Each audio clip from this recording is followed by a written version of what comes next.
अब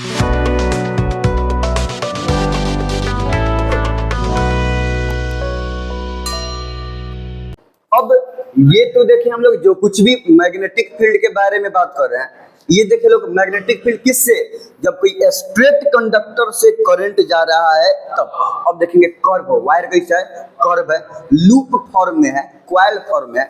circular wire के shape को ही बोलते हैं क्वाइल। क्वाइल देखा है सब, मच्छर भगाने वाला कुछ ऐसे गोल गोल होता है, उसको बोलते हैं क्वाइल। तो सर्कुलर वायर, क्वाइल बोलो या लूप बोलो, अगर उस फॉर्म में कोई कंडक्टर है और उससे करंट जा रहा है तब हम लोग क्या करेंगे कि मैग्नेटिक फील्ड के बारे में कैसे पता करेंगे और उसका डायरेक्शन क्या होगा। ध्यान से बात समझो। अगर वायर स्ट्रेट नहीं है, वायर कुछ ऐसे शेप का है, मान लो कुछ इस शेप का है, तो अगर हम बात करें इसमें मैग्नेटिक फील्ड के बारे में, ध्यान से बात समझो, तो फिलहाल में सेंटर से, ध्यान से, ये तो अगर कोई वायर है तो वो वायर गोल होगा ना, तो सेंटर से जितना ज्यादा दूर जाएंगे मैग्नेटिक फील्ड उतना ही कम होता जाएगा, और जितना ही हम सेंटर के तरफ जाएंगे मैग्नेटिक फील्ड उतना ही ज्यादा होगा। तो अगर हम डिस्टेंस के बारे में बात करें और हम यहाँ पे आर लेंगे, तो डिस्टेंस तुम सब मेजर करना सब किस चीज से, सेंटर से। बात समझ रहा है, मतलब वो जो वायर का लूप बना है, तो वायर के लूप के सेंटर से जितना दूर जाएगा, तो ये सेंटर से डिस्टेंस को हम आर से डिनोट करेंगे। ठीक है, तो अब क्या देखें हम लोग, तो डिस्टेंस के डायरेक्टली प्रोपोर्शनल हुआ कि इनवर्सली प्रोपोर्शनल हुआ। इनवर्सली, सेंटर से दूर जा रहा है, डिस्टेंस है ज्यादा, तो मैग्नेटिक फील्ड कम, माने स्ट्रेंथ उस पॉइंट पर इस के द्वारा मैग्नेटिक फील्ड का स्ट्रेंथ है कम, और नजदीक आ रहा है तो उस पर मैग्नेटिक फील्ड इन्फ्लुएंस हो रहा है ज्यादा। डिस्टेंस कम तो उसके ऊपर मैग्नेटिक फोर्स लग रहा है ज्यादा। क्या हुआ, डायरेक्टली प्रोपोर्शनल की इनवर्सली प्रोपोर्शनल, इनवर्सली प्रोपोर्शनल। ठीक है, नंबर ऑफ टर्न के, नंबर ऑफ टर्न मतलब हम लेंथ के लिए भी बोल सकते हैं कि अगर ये है तो अगर ये छोटा होगा, सेंटर से ये कॉइल का डिस्टेंस कम होगा, सेंटर से कॉइल का डिस्टेंस कम होगा, तो यहाँ पर भी उल्टा होता है। ठीक है, और सेंटर पे मैक्सिमम फोर्स लगता है। खैर अभी इसके बारे में बात नहीं करेंगे। हाँ, नंबर ऑफ टर्न के अकॉर्डिंग देख लो, नंबर ऑफ टर्न के अकॉर्डिंग अगर यहाँ पे अगर हम यहाँ पे मैग्नेटिक फील्ड के बारे में बात करेंगे, ये एक कॉइल के चलते जितना लगेगा उतना लगेगा। अब अगर हम एक बार और कॉइलिंग बढ़ा दें तो कितना कॉइल के चलते यहाँ पे मैग्नेटिक फील्ड लगेगा, 2 कॉइल के चलते। एक टर्न और बढ़ा दे तो अब यहाँ पे मैग्नेटिक फील्ड इसके चलते भी होगा, इस कॉइल के चलते भी होगा, इस कॉइल, 3 कॉइल के चलते ना लग रहा है। तो नंबर ऑफ कॉइल जितना ज्यादा रहेगा यहाँ पर या किसी भी पॉइंट पर मैग्नेटिक फील्ड ज्यादा रहेगा, नंबर ऑफ कॉइल कम तो मैग्नेटिक फील्ड कम। तो डायरेक्टली प्रोपोर्शनल हुआ कि इनवर्सली प्रोपोर्शनल हुआ, डायरेक्टली। तो नंबर ऑफ टर्न्स के, कॉइल के नंबर ऑफ टर्न्स के डायरेक्टली प्रोपोर्शनल होता है। ठीक है, और तीसरा करंट, तो पता ही है तुम लोग को, अगर वायर में जो करंट जा रहा है वो करंट का मैग्नीट्यूड ज्यादा है तो मैग्नेटिक फील्ड ज्यादा होगा। करंट कम एम्पियर का करंट जा रहा है तो मैग्नेटिक फील्ड का स्ट्रेंथ कम होगा। तो हम लोग क्या देखे लोग, करंट के स्ट्रेंथ के और नंबर ऑफ टर्न के डायरेक्टली प्रोपोर्शनल है, और सेंटर से डिस्टेंस के इनवर्सली प्रोपोर्शनल है। यहाँ तो कोई दिक्कत नहीं है ना। कब, जब करंट कोई भी सर्कुलर वायर में, लूप में, कॉइल में जा रहा होगा तब। इतना बात लिख लिया जाए।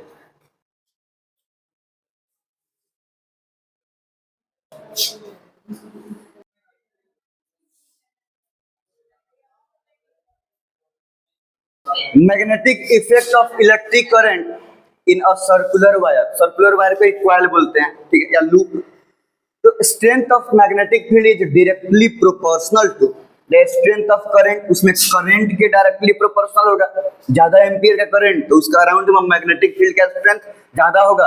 कम एम्पियर का करंट तो कंडक्टर के चलते उसके रीजन में मैग्नेटिक फील्ड का स्ट्रेंथ कम होगा, तो डायरेक्टली प्रोपोर्शनल हुआ ही। एंड नंबर ऑफ टर्न के भी डायरेक्टली प्रोपोर्शनल है, जितना ज्यादा टर्न रहेगा उतना टाइम्स ज्यादा मैग्नेटिक फील्ड लगेगा। एगो टर्न है, कुछ मैग्नेटिक फील्ड है, 2 हो जाएगा तो दुगुना ना हो जाएगा, 3 गो टर्न है 3 गुना। देखा कोई पंखा उंखा में कॉइलिंग होता है तो कितना ज्यादा कॉइलिंग होता है, समझ में आ रहा है ना? तो जितना ज्यादा नंबर ऑफ टर्न्स होगा उतना टाइम्स ज्यादा मैग्नेटिक फील्ड का स्ट्रेंथ होगा। तो डायरेक्टली प्रोपोर्शनल हुआ, तो magnetic field directly proportional current के भी है और मैग्नेटिक फील्ड डायरेक्टली प्रोपोर्शनल इनका मतलब नंबर ऑफ टर्न्स के भी है। हाँ, मैग्नेटिक फील्ड का स्ट्रेंथ इनवर्सली प्रोपोर्शनल होता है, वहीं वो उस सर्कुलर वायर के सेंटर कहीं ना कहीं तो होगा, तो सर्कल के सेंटर से जो डिस्टेंस होगा वो उससे मैक्सिमम होगा सेंटर पे। जैसे जैसे दूर जाएगा, ये गोला के जैसे जैसे दूर जाएगा वैसे वैसे क्या होगा कि स्ट्रेंथ ऑफ मैग्नेटिक फील्ड कम होगा। डिस्टेंस बढ़ रहा है तो स्ट्रेंथ कम हो रहा है, तो इनवर्सली प्रोपोर्शनल हुआ कि नहीं हुआ? इसी को मिला के यहाँ पे कर दिए हैं, ये प्रोपोर्शनल है, नंबर ऑफ टर्न और करंट के डायरेक्टली प्रोपोर्शनल है और डिस्टेंस के इनवर्सली। बी का मतलब मैग्नेटिक फील्ड का स्ट्रेंथ, ये तो पता है हम लोगों को। इन का माने नंबर ऑफ टर्न, आई का माने करंट और आर का मतलब सेंटर से उसका डिस्टेंस। अब ये तो पता चल गया कि सबके बारे में किस किस चीज पर डिपेंड करता है, कितना होता है। अब डायरेक्शन जानते हैं। अब डायरेक्शन के बारे में अगर बात करेंगे तो यहाँ पर भी पिछले जैसा राइट हैंड थंब रूल ही यूज करेंगे, लेकिन बात पलट जाएगा। पिछला वाला में थंब के डायरेक्शन में करंट था, तो कर्ल ऑफ फिंगर बता रहा था मैग्नेटिक फील्ड का डायरेक्शन।